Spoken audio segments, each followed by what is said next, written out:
this is an iHeart podcast. Guaranteed human. Friday. Kick off the Winter Olympics in style with the opening ceremony from Italy, featuring a special performance by Mariah Carey. Celebrate the greatest athletes from around the globe as they come together to go for gold. Lindsey Vonn, sensational! The opening ceremony of the Winter Olympics. Ilya Malinin. Redefining the sport. Friday at 8 Eastern, 7 Central on NBC and Peacock. Body Bags with Joseph Scott Moore. A few years ago, my wife and I, we lost our home in a tornado here in Jacksonville. We lost everything. I'd never experienced anything like that in my life. Of course, we live in Alabama, and Alabama is known, I think, right in the heart of southern version of Tornado Alley. And the thing about a tornado is you don't really have much of a warning. And that's the way it was with us. But there is one meteorological manifestation you do have warnings for, and that's hurricanes. And being from Louisiana, and my family being from there, we have, over the generations, ridden out a number of hurricanes. But, you can kind of see it coming, can't you? You can see it coming from a great distance. And it's up to you to get prepared to do what you need to do to take care of you and yours. Today, I'm going to delve into a story that's been talked about quite a bit, and it does have to do with Louisiana, has to do with a hurricane, and it has to do with a mother and daughter who, I believe, took advantage of the system and gamed it. And of course, it wound up resulting in one of the most brutal murders in recent memory. I'm Joseph Scott Morgan, and this is Body Bags. Dave, can you believe that it has been almost 19 years since Katrina? Joe, 19 years since Hurricane Katrina. And because the media likes a round number, next year, for probably 3 months before August and, up until the 20th anniversary of that hurricane, there will be a lot in the media. Not so much this year, but next year there will be. But that hurricane plays a central part in today's episode about the death of Dee Dee Blanchard. A lot of people, when you say Dee Dee Blanchard, kind of go, I kind of know what you're talking about. Maybe I remember Chubby Woman. And it's like, if I say Gypsy-Rose Blanchard, now we know. Dee Dee Blanchard was the mother of Gypsy-Rose Blanchard. And at this point in time, Joe, when you brought up Hurricane Katrina was what allowed Dee Dee Blanchard to leave the area where everybody knew her to go because she had to. Hurricane Katrina caused her to flee everybody she knew, and she landed in Missouri. And oh my gosh, without Hurricane Katrina pushing her out and with Gypsy-Rose, I don't think the con would have ever gone as far as it did with what Dee Dee Blanchard did and what her daughter Gypsy-Rose Blanchard eventually did to her. There's so much psychological stuff here, but today we're dealing with the forensics. And Joe, when you see somebody like this, that they just find a way to take advantage of things that are devastating to others, opportunistic comes to mind.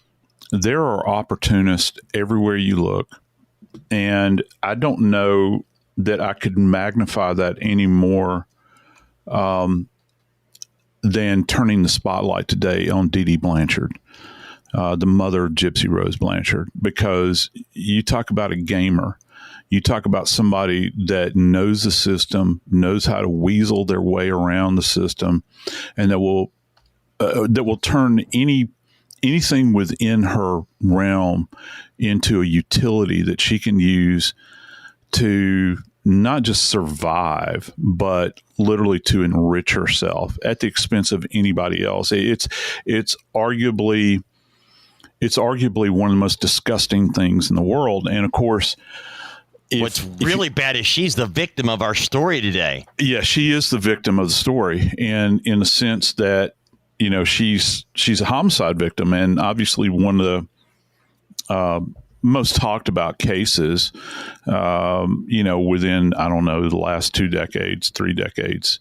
One of them. I mean, we've got a whole pantheon of cases now, but this kind of sticks out. I mean, there's been, I wish you and I had $1 for every television show that's been done, about these circumstances, articles that have been written, books that have been written, all these sorts of things. But when it comes down to it, you've got the genesis of this twisted tale that starts off. Obviously, it starts off when Dee Dee gets pregnant with this fellow Blanchard's child, and she's living down actually on the west side of the city or the metro area of New Orleans, down toward the swamps. That area that people generally associate, with, like that show that's on television where they were going out hunting gator, shoot 'em, all that. That area down there, which I have an affinity for. It's quite beautiful if you've never been to the swamps and seen it down there. But, that's kind of what she, comes from, that environment down there. People are very poor. They don't have a lot. And she found herself pregnant. Now she's, I don't know, several years older than the guy that she gets pregnant by. They got married before she was pregnant. I did not know that until I was researching this. I assumed since she was 24 and Rod Blanchard was 18 at the time of Gypsy-Rose's birth. I assumed he was 17 when they got together. Yes, he was 17 when they got together, and they did get married.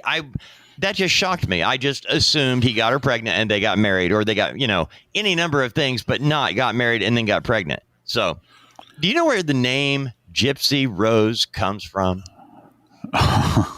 There's an actual, real reason, and I assumed it was something else. But it's not. Right. No, it's not. It's kind of disappointing. Yeah. Well, Rod Blanchard was a big fan of Guns N' Roses. Yeah.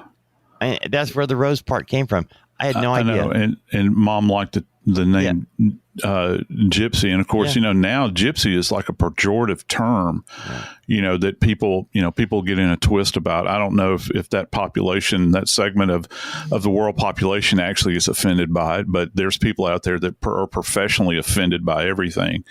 And so, I didn't know that. I didn't know Gypsy was a term we're not supposed to use. Oh, yeah. Wow. Yeah. And so she's saddled with this name to begin with.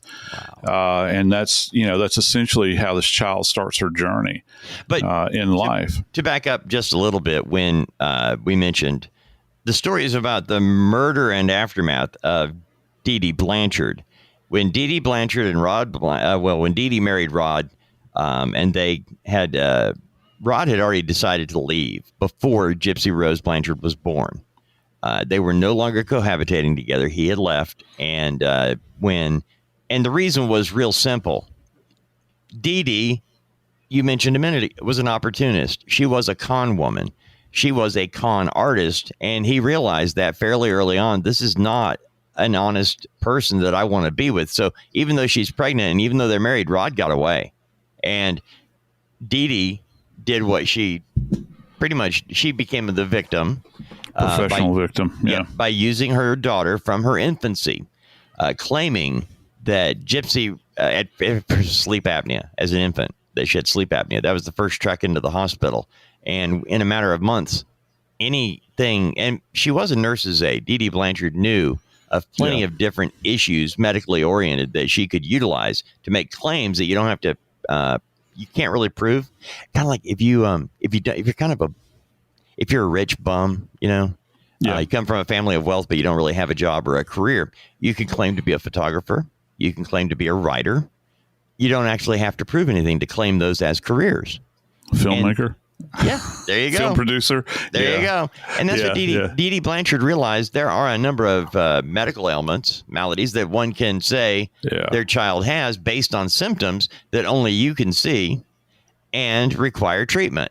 And that's what she did. And let me give you another example too. This this very non-specific diagnosis, which, by the way, they never could confirm this non-specific diagnosis of seizure disorder. Oh, yeah. Well, seizures listen, I could sit here for hours and we could literally talk about all of the variety of seizures that are out there. Right. It's not all epilepsy. There's a variety of things that seizures can arise from.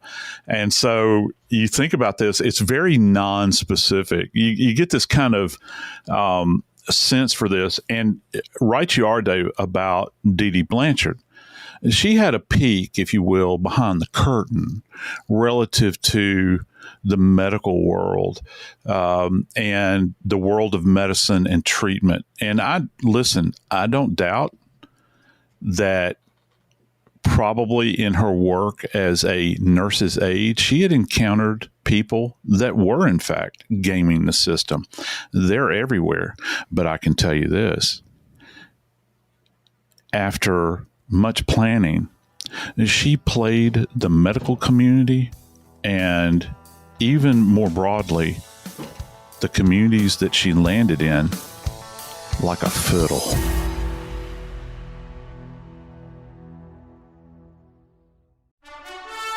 Friday.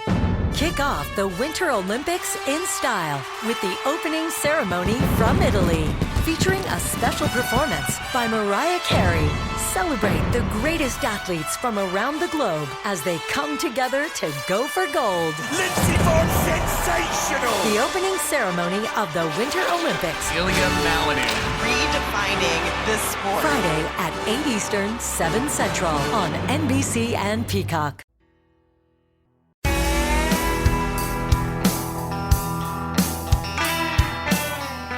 Friends, I'm sure that you're scratching your head right now and you're thinking, Morgan, have you lost your mind? Why are you talking about this case? Because it's old now.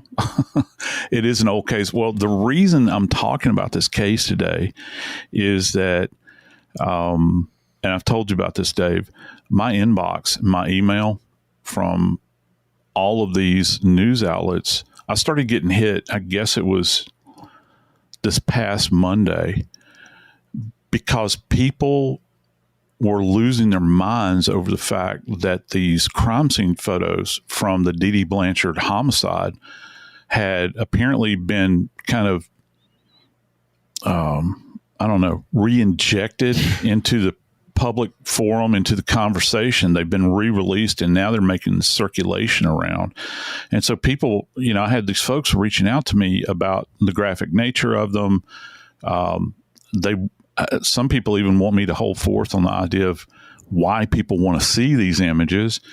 And so, it really made me begin to think, well, what's the purpose behind all of this? And look, I know that Gypsy-Rose, who obviously now is famously out of prison, my God, they have anointed her, as like she's in the zeitgeist, as they say. She's everywhere. You can't get past her.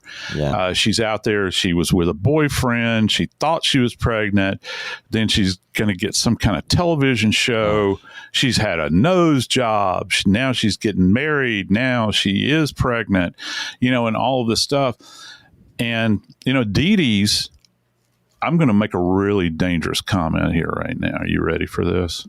Hopefully this doesn't collectively end our careers. Dee Dee's no longer around. She's a homicide victim.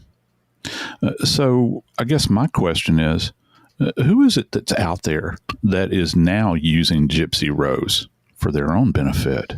Yeah. Because I can tell you this, it's not little old Gypsy-Rose that's pushing her out and making her part of the national conversation again.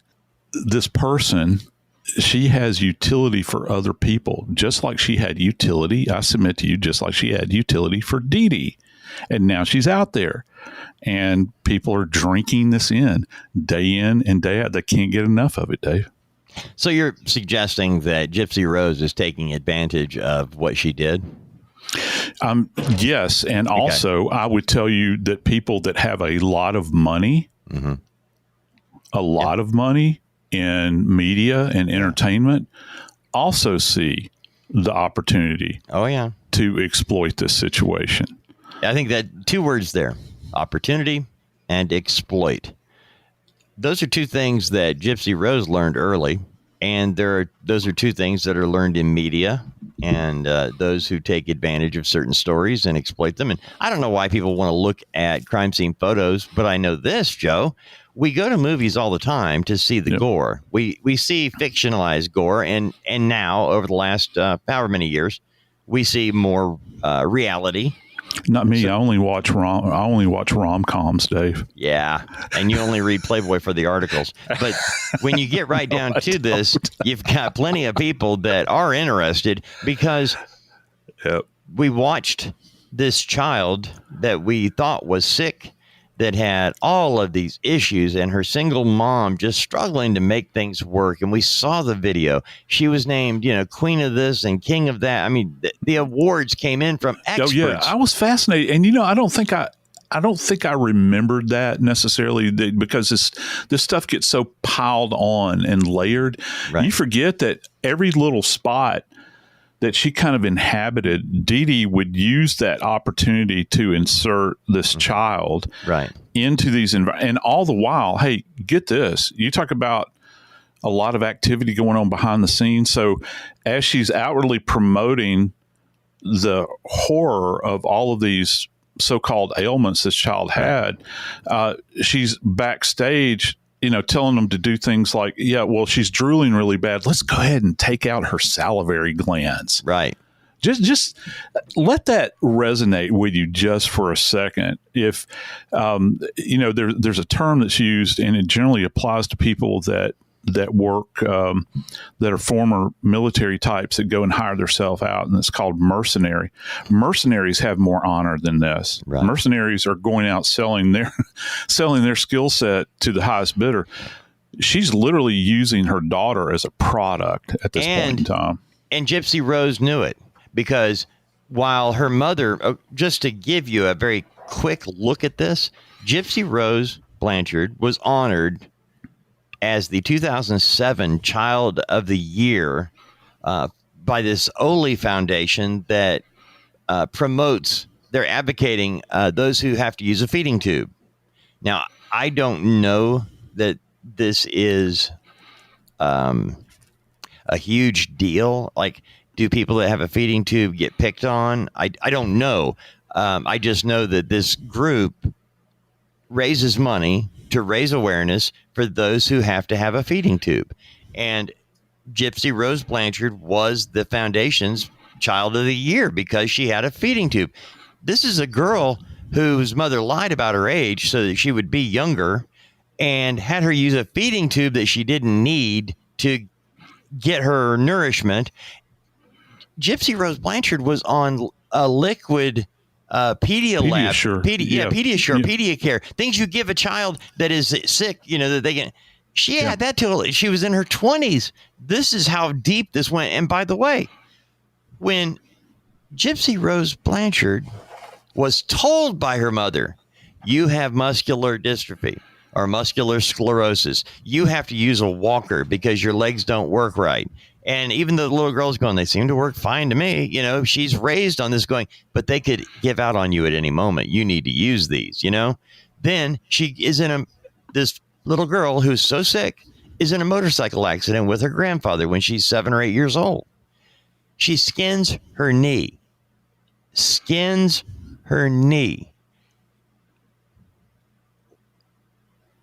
Her mother takes her to the emergency room. Because she has all of these other issues, they admit her, to take a look, make sure she's okay. She's there for a skinned knee, Joe. But because of the other issues, she's checked in. Now, what happens when you leave the hospital? When you're a patient at the hospital and you are leaving, what do? They wheel you out in a wheelchair. Gypsy-Rose Blanchard's mother convinced her after the skinned knee. The doctor gave her a wheelchair because that's what she needs to use now. That's when Gypsy-Rose ended up in the wheelchair. That's why. And you think about the utility of a wheelchair. Listen, I'll be the first one to admit it here. I'm chief among sinners. I stare at people that are in wheelchairs. I can't. I mean, I'm not going to turn away. It's because when if I'm in a location, I'll look and see if someone is actually riding about in a wheelchair. I want to know, well, what happened to them? What's going on with this? Don't think for 2 seconds that Dee Dee did not look at the wheelchair and see that as an outward manifestation, or an outward demonstration, rather, of what was going on with this child. If she would go to the lengths of having a feeding tube in this child, to have unnecessary surgeries and these wild diagnoses that were being made, which, by the way, the lion's share of them were made in Louisiana. And this brings us to Katrina.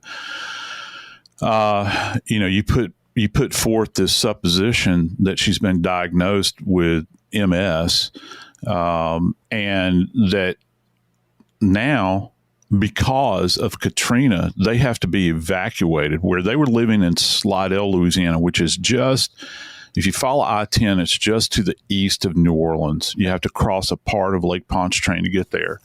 They were living in public housing there, and granted, Slidell got hit. They got hammered by Katrina, and they did lose things, okay? And then they moved to Covington, Louisiana, which I have a lot of relatives in Covington. And there was a special facility where if you were handicapped in any way, you could stay there. And so they move into this, and this is where the seed got planted by the therapist, the physician that was actually treating them, and said, "Hey, I'm from the Ozarks. Maybe you guys ought to give that area of the country a try." Really? That's where that came from? Yeah. It came from someone within that clinic that recommended. Yeah, you need to. I wondered how did they? Yeah, why of all the places in the world that why Southwest Missouri, which is a beautiful place. Yes. I've been there many times. My wife's family is from up in that region, and it's gorgeous. It's the Ozarks, but the one thing that it doesn't have is knowledge. They didn't have knowledge of what had been going on with these two to begin with. So they get to show up, and there's, it's like now they're going to tap into a completely new vein of gold that they've discovered. They've kind of exhausted everything in South Louisiana at this point. Right. How many more crowns can you put on the little girl in the wheelchair? Right. Well, let's go somewhere else where there are more crowns. And the crowns are just merely representative of all of the bounty that's going to be afforded to them in this location. And reinforces the fact that she truly is a sick little girl with a lot of issues, and a mother struggling to take care of her. But we have to go back too, Dave. You have to understand as well. And there was all kinds of fraud that went on as a result of Katrina. Yes. This is merely, and I can't say that this was fraud on her part relative to Katrina. It's an opportunity, though. The nation is glued. I don't know if you remember, the nation is glued to this drama day in and day out, watching people on the roofs of homes, helos coming in to try to evacuate people out of there. There's imagery of the dead. And, my friends at the Orleans Parish Coroner's office down there, they had to relocate. Can you imagine? And they couldn't deal with the volume of bodies. They had to, have refrigerated trucks where they could transport the bodies to a location once they were recovered, because you didn't know who they were. Right. It was madness, absolute madness. And everybody's drinking this in. So if you're up in Southwest Missouri, all the way away from South Louisiana, and she shows up, and she's got this child in tow, by the way, in a wheelchair. Yep.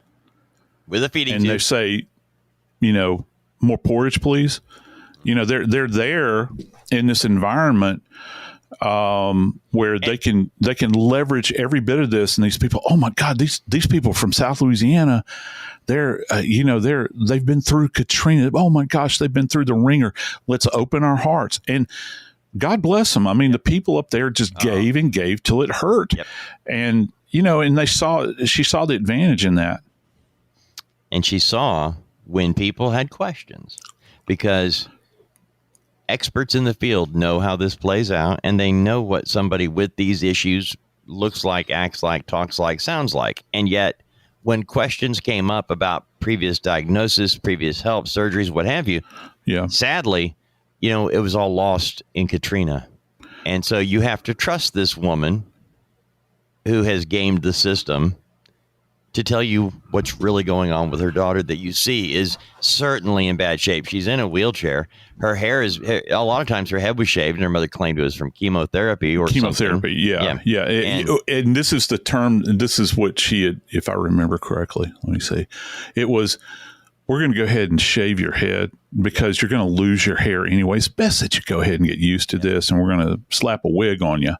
Yep. And, it's at some point in time, that I would imagine that Gypsy Rose, she's starting to go into her teenage years now. She's, like all teenagers, you're going to rebel. Mm-hmm. She's starting to understand that she's being played, I think, to a great degree. And that creates a perfect storm, if you will, for somebody that's got this little flame that's burning inside of them that doesn't want to be a part of this. I can't imagine everything that she went through. I don't know. Nobody could, I don't think, unnecessary surgeries and all this stuff, but there was one physician up there in Springfield and he was a neurologist, I believe, that was taking a look at labs and doing all this stuff. And he's thinking, this doesn't marry up with what I have been trained to look for as a clinician, as far as this manifestation with the MS and all of this. He makes a phone call back to New Orleans where this diagnosis was actually made, and they did a biopsy of muscle tissue on her. And there's a manifestation that you can see if you have this condition where it presents at a cellular level, and you're looking, in the microscope at this, and they said, we never did make that diagnosis. There was no evidence of it there. And so he's thinking, oh no, this guy was actually told that you need to tread very carefully here if you're going to call her out, and say that she's lying. Wow. Because, she had gamed everybody to this point. And I think that Gypsy Rose, was certainly aware that she was, she had grand utility, I guess, if you will. She could walk. Yeah. And that's just it. And so when you move forward in this case and you begin to understand that she had, in fact, run the course, I guess, she came to the conclusion that she wanted to be free of this. But how do you do this? How do you do this when, and I had this vision, I can't remember, one of these cartoon things that my kids watch, one of these movies where you've got the princess in the tower and there's a dragon guarding the tower. How do you get past, if you want to save, how do you get past the dragon that's guarding the tower? Shrek. Yeah, that's what it was. And so, you're thinking about this and you're thinking, how do they get access? How does she escape this? How does she escape it? And that's when this Gaudajon person makes this presentation in her life. And I got to tell you, dude, hell followed after.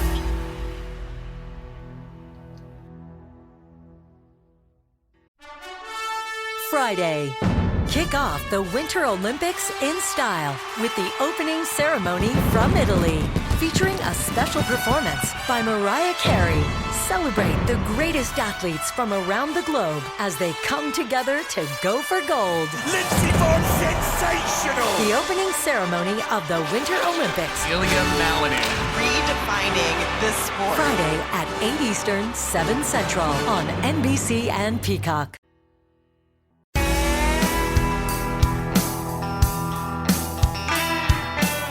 Who's going to be the white knight here? Who's going to come riding in to save the little girl in the wheelchair that's had her salivary glands surgically removed, who's been told that she's, got cancer, or that she's been told that she has these other horrendous diseases?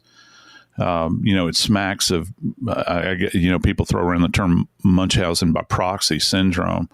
And there's a part to that for me with Munchausen's. It's generally the mother trying to get attention, but it doesn't seem like a pure Munchausen's because Munchausen's people are not there to necessarily profit financially. Dee Dee is a scam artist, and she's profiting off of her child's illness. So you can say Munchausen's if you want to, but it's not just about the attention that she's getting.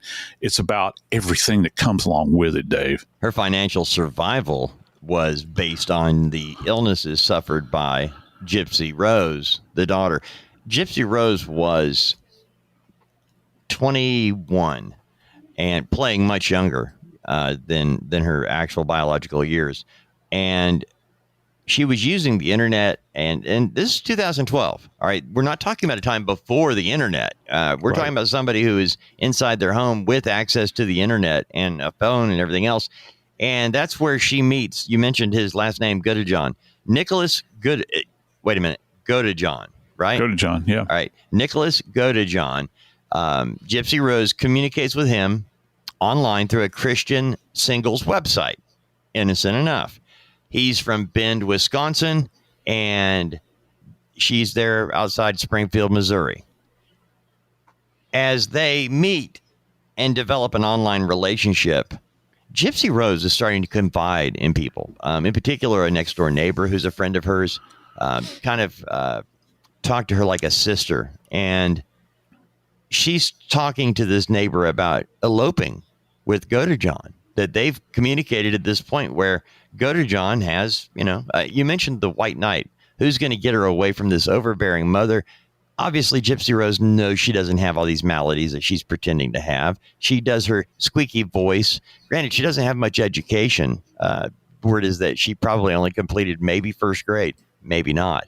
But she didn't go to school, so her education is not there. She talks like a child. She uses the wrong verbs and things. So she sounds like a child who has a lot of issues, but she's really an adult woman who's now in her 20s. So she has adult feelings and everything else, and that's where Nicholas Godejohn comes into play. They're talking online. There are aspects of the flirting that become very sexual, and some see that Gypsy-Rose, God bless her, in terms of her growing up years being taken advantage of by her mother, some suggest that Nicholas Godejohn, was a sexual predator, and he was preying upon Gypsy-Rose. I don't know if that's true or not. I don't know. I wasn't there. And to be honest with you, there's so much to this story to unpack, Joe. We would need Bethany Marshall and a few other psychs, But ultimately, she and Nicholas come up with a plan to get rid of Dee Dee Blanchard. They can't see any other way. I guess Gypsy-Rose feels trapped. So they, beyond eloping and anything else, that she could be drawn back to her mother. And I'm sure Nicholas is there helping along the way because we know what happened. But they decide to kill Dee Dee Blanchard while she's asleep. So Nicholas Godejohn travels from Wisconsin to Springfield, Missouri. By bus.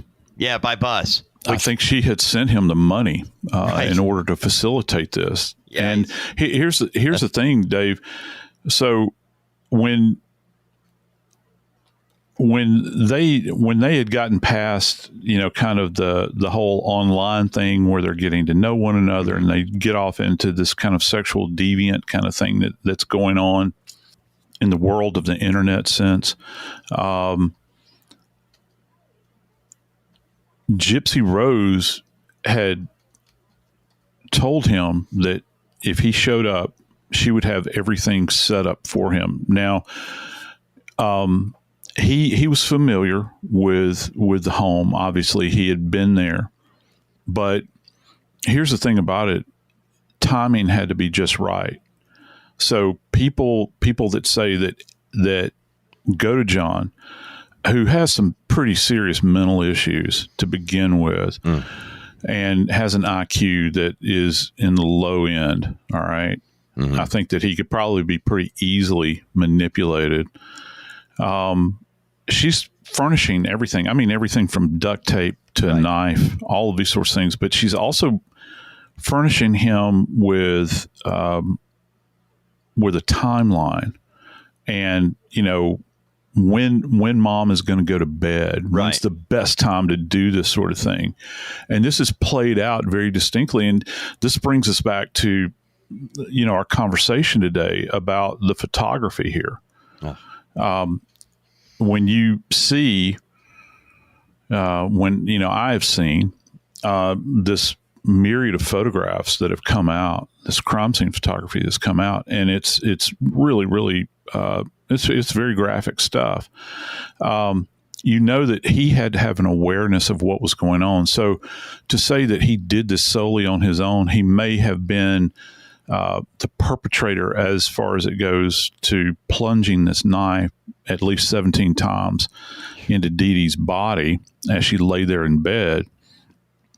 Don't think that her hand being Gypsy-Rose's hand, was not in this. And, she's portrayed herself as having gone into the bathroom, sat on the floor, covered her ears so that she didn't have to hear mom screaming and this sort of thing.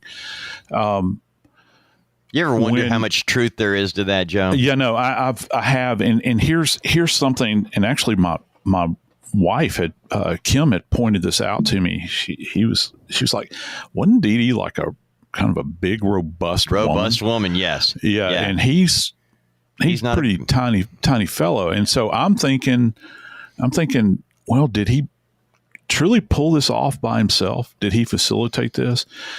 And I got to tell you, Dave, one of the things that really struck me from a forensic standpoint, and that's why photographic documentation is so important in our field, right, is that there are a couple of places on Dee Dee's bare back because her nightgown was raised up to. Before we get to that, Joe, yeah, we kind of skipped.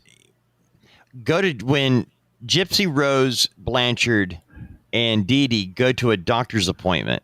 Nicholas Godejohn comes into Springfield. Gypsy then Rose hands him the packet of gloves, duct tape, and knife, and wait for her to go to sleep. The timeline. They know what time Dee Dee's going to sleep because she's on a regular routine. Once she's in bed asleep, that's when Gypsy-Rose claims she goes to the bathroom and covers her ears while Nicholas goes in and stabs Dee Dee Blanchard 17 times at least while she's asleep. Yeah. As you mentioned, Dee Dee is not a small woman. She is a handful and then some.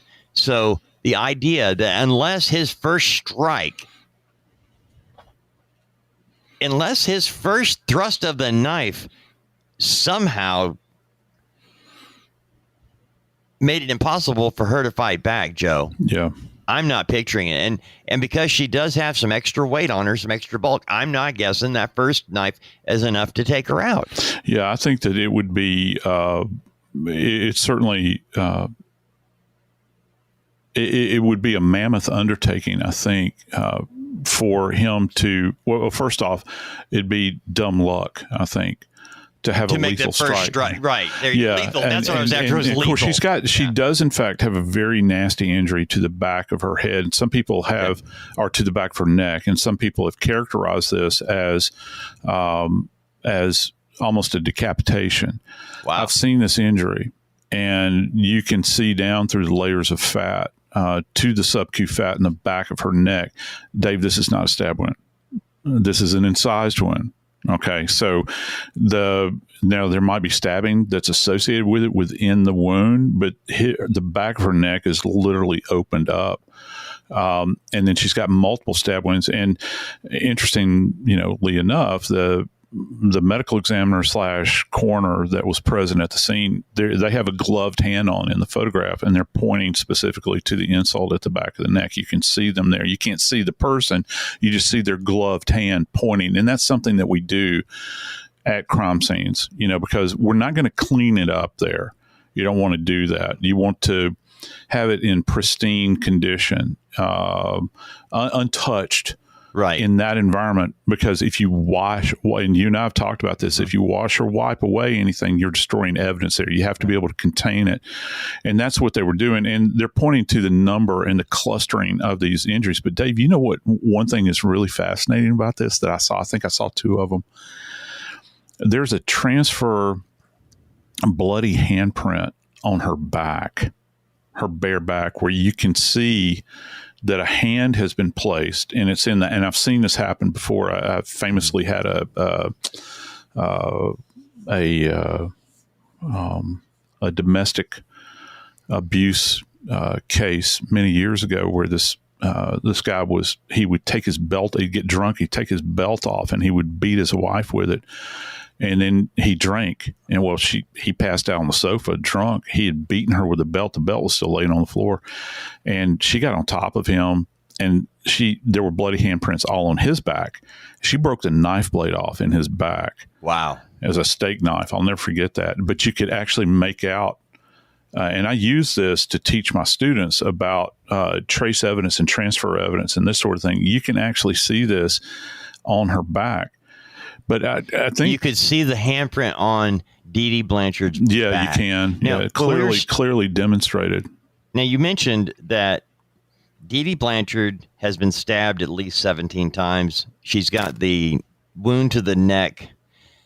But was her body then positioned, or what else was going on? Because the entire focus of today is about the photographs that were taken at the scene of the crime, which have now been released, and I do not know what type of value they have other than prurient interest that these photos could possibly have to anyone other than, again, I don't see this as a teachable moment here.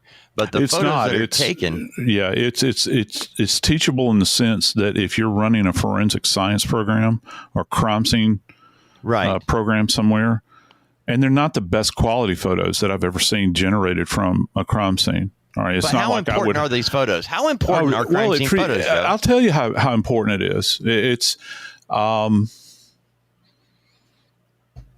important in the sense of, you've frozen that moment in time. You've captured it where, let's just say, for instance, and I'd love to talk about forensic photography this way.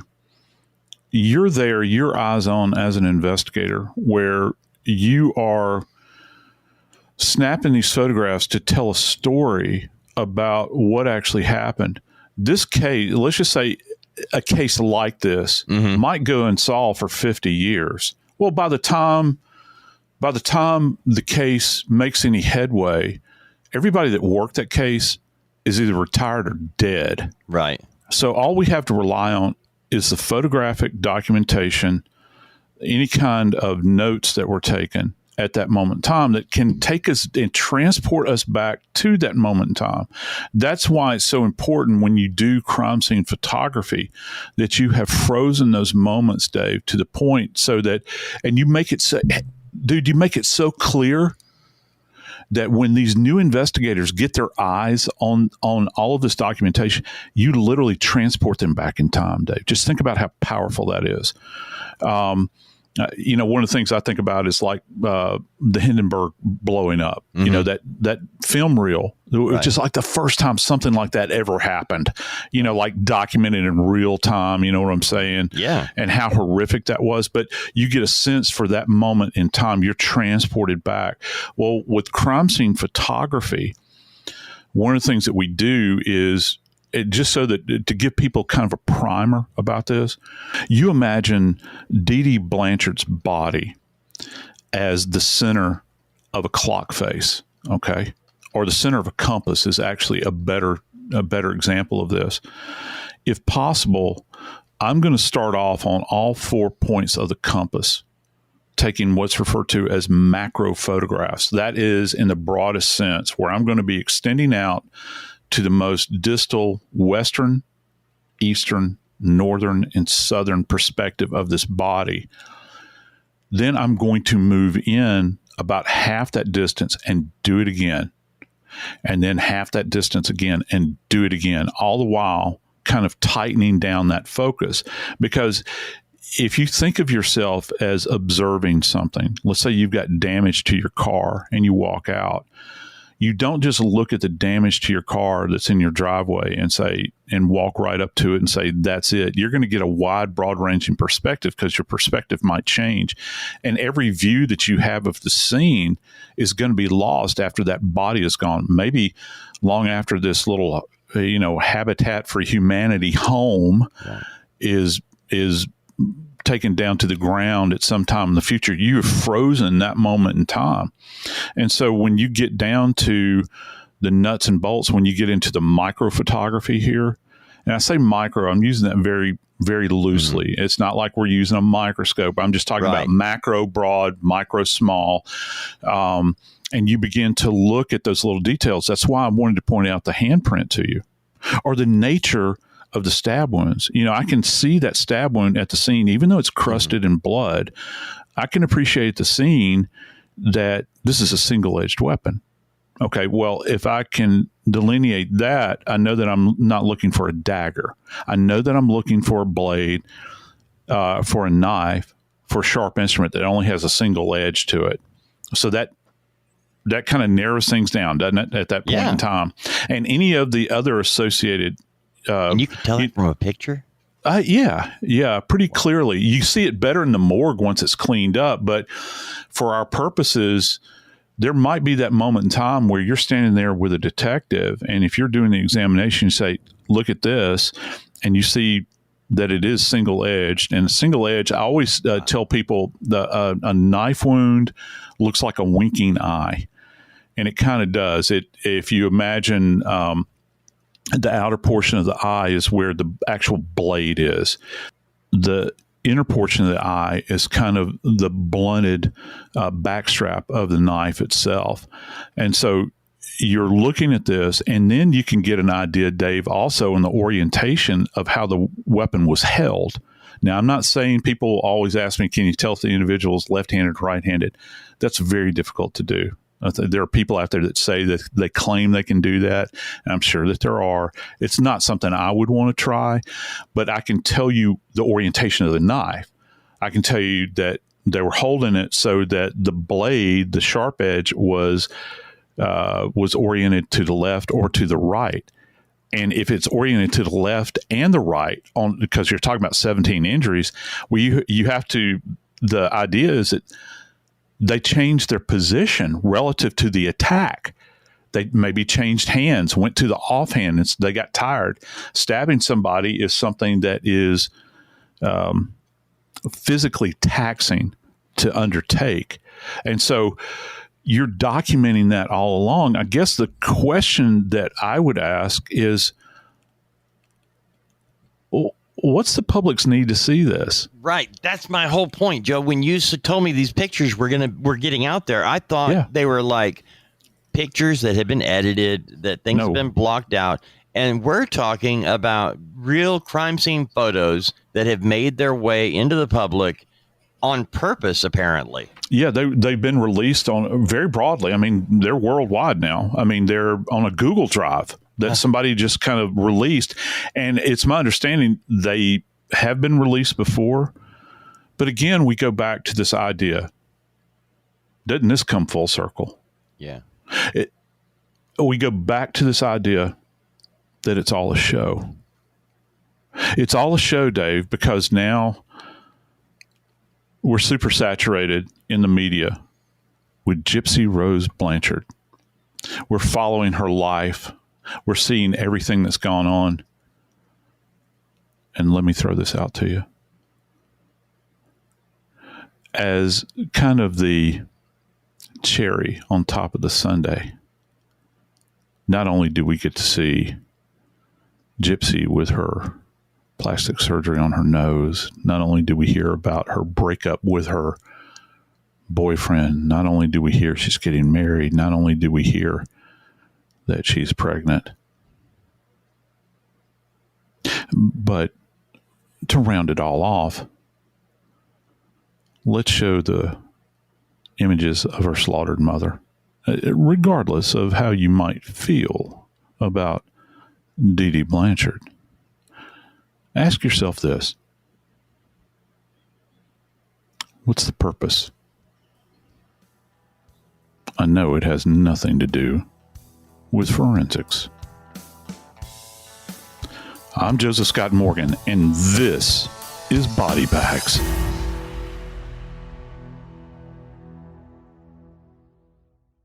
This is an iHeart podcast. Guaranteed human.